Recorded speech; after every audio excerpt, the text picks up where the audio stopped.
parlez souvent avec émotion de votre mère que vous trouviez si aimant, d'ailleurs si jolie, vous en parlez souvent. C'est pas moi qui l'a trouvé si joli. Hein. De votre père courageux, travailleur, qui dirigeait une société d'ambulance à Paris.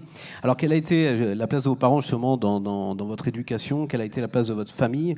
De qui finalement vous tenez cette incroyable pugnacité qui vous habite? Mais d'abord, c'est l'Algérie, on est un peu fou, vous savez. C'est des gens un peu nerveux, donc le soleil leur a tapé sur la tête et ils sont connus pour être des guerriers féroces. Bon, j'ai découvert, grâce aux pamphlets qui sont écrits contre moi, je découvre des choses, c'est toujours intéressant, que mes lointains ancêtres étaient des espèces de seigneurs de la guerre qui faisaient payer un tribut. Même le roi du Maroc évitait la région. Donc quand on est arrivé à Paris, évidemment, on est des barbares romanisés. Hein. Donc voilà, on est des barbares romanisés. C'est vraiment ça. C'est-à-dire qu'on vient de terres âpres, vous voyez, de terres dures, où il faut bien comprendre qu'avant la France, c'était la misère, la misère, la misère. C'est pas une chanson de Coluche. C'était le typhus, le choléra, quand les mecs s'en sortaient, quand ils arrivaient à grandir.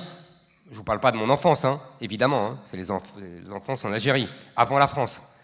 C'est la France qui a séché les marais. Voilà. Et donc, quand j'étais enfant, si vous voulez, on avait une vie assez, encore une fois, assez banale. Éducation assez stricte? Mais qui ne sont pas assez strictes, très strictes. Non, mais c'est vrai, c'était... Je m'en prenais des sacrés, parce qu'en plus, moi, j'étais insolent.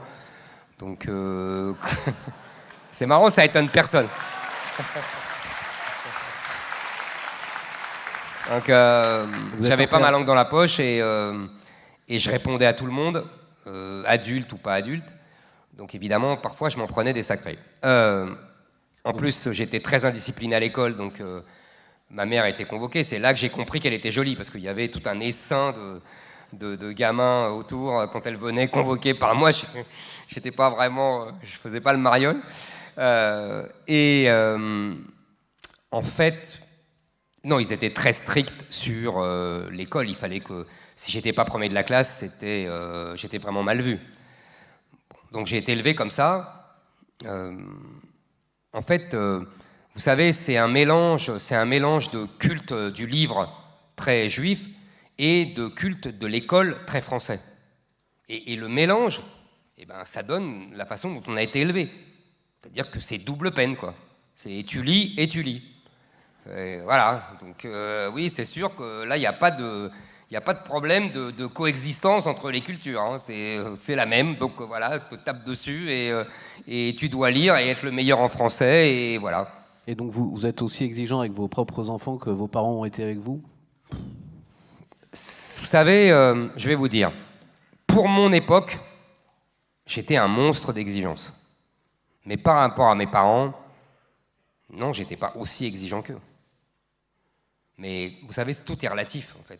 On se réfère toujours à notre époque. Vous connaissez la phrase célèbre, on est plus les enfants de notre génération que de ses parents. Il y a du vrai là-dedans. Et donc, on ajuste par rapport à ce qui est acceptable par l'époque. Et je passais souvent pour un monstre. Oui. Alors, au-delà de l'éducation que vous avez reçue, que vous avez donnée à vos enfants, c'est vrai qu'on a besoin aussi de savoir qui se cache derrière le phénomène médiatique Zemmour. Moi, en lisant votre livre, je reconnais que j'étais assez frappé, parce que vous avez souvent un ton qui est quand même très ironique, cruel, voire même parfois méchant. Alors, derrière cette dureté apparente, quel personnage se cache? Un macho ou un homme galant? Celui qui cultive ses réseaux par intérêt ou un ami fidèle? Un athée invétéré ou un homme de foi? D'abord, je vais vous dire, en fait, je suis d'abord un homme qui s'est forgé par les livres. C'est-à-dire ce que vous trouvez méchant, moqueur, etc., c'est ce que j'ai trouvé dans la littérature française. Moi, je me suis imprégné de ça.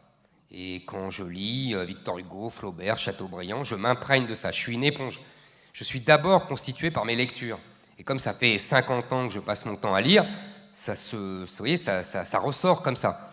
Bon, ça c'est une première chose. Deuxièmement, pour répondre précisément à vos questions, je encore une fois, ni macho, ni spécialement galant. Je suis l'homme de ma génération, l'homme de mon éducation. Oui, chez moi, on ouvre les portes aux femmes. Ouais. Je ne sais pas si c'est bien ou pas, mais moi, j'ai été élevé comme ça. Oui, on pense qu'un homme doit protéger une femme. Oui, on pense qu'une femme n'est pas un homme et un homme n'est pas une femme. Mais encore une fois... mais... La galanterie... Apparemment, à part dans cette salle, c'est criminel de penser ça.